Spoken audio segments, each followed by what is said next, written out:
joined by the Hall of Famer, the 12-time All-Star, Oscar Robertson, who made his reputation in Southern Ohio with the Cincinnati Royals, the University of Cincinnati as well, and then played in a couple of finals with the Bucks. And you played in the finals in the 1970s. Yes, I did. What has changed about the game and about the event since then, in your eyes? Well, Kareem is gone. So I think that's the biggest change. You got Kareem. You throw the ball in the pivot more than you do now. Yep.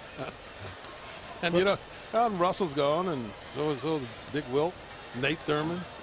But in those days, those guys all played in the pivot, you know. Right. And they blocked shots. The guards didn't drive in there like they do now. That part of the game has definitely changed. In terms of the scope of the event, the way we cover it, the way the fans address it, the way they enjoy it as well, it's got to be a completely different thing now. Well, it is, but everything's analytical now. You know, they think shooting a jump shot's more better than going inside and making a basket. But, you know, if you win, it's great. If you're making shots outside, everything's wonderful. But when you don't make them, that's when you got the problems.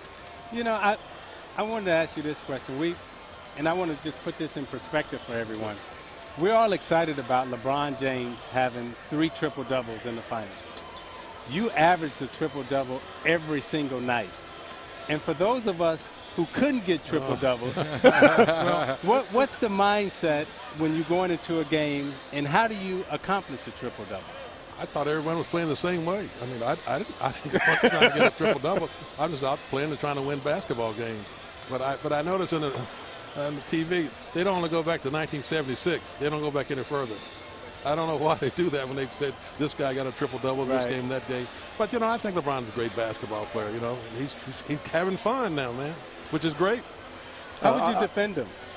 One man, I wouldn't try to double team. I'd get one guy say, hey, this is your man right. They're your responsibility. And that's it. The guy's making a lot of money. He's man up. Man up deal. And Mr. O, when you see the guard play today, you have so many point guards that can get to the basket and shoot the three. Is there one guard or two you like watching the play every night? There are a lot. I like Curry. I like Paul. I mean, I love Westbrook. Yes. He's a monster, man. Yeah. But, you know, a lot of them don't get it done when you got to get it done. You know the problem comes when people start pushing you and running through picks and whatnot, and knocking you off your set. That's when you got to play. Right. You got to play with that, you know. And you know, a lot of guys don't like it, but that's the way it is when you get into the playoffs. I wanted to let you know, Mr. Robertson, I had a triple-double. It took me the whole 2000-2001 season, but I got 10 points, 10 rebounds, and 10 assists. Congratulations. Thank you very much. I do want to ask you, I think the thing that we're most fascinated with is coming into this series, the Golden State Warriors with the best defense in the league. And LeBron James being able to control the tempo the way that he has. How does a player, and you are certainly one of those types that at your size and what your abilities allowed you to do, how is LeBron doing that against Golden State? Because they're afraid to press it. They're afraid that when he gets the ball, they let him come down the floor at his own pace. And he's comfortable doing it. But, you know, in order to get him out, in order for Golden State to get anything, they got to press it, make him run the ball, get up and down the court with it, you know. But if he walks the ball down, and God forbid when he has a great game, where he might miss 4 or 5 jump shots, but if he shoots 35 times, hits 30, man, it's all over. And was that something for you that made you uncomfortable, a guy getting, if there was such a thing, to be up into you in that way? No one likes to play like that, but I tell you, in my case, I got used to it.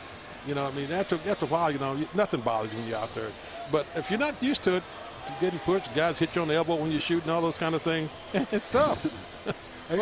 Well, going down the stretch, so many guys have a go-to move. And I've always wondered, watching your highlights, what was your go-to move when you really need a bucket? It all depends on who I was playing against. You know, certain players were good with their hands playing against defense. Some were push and shove.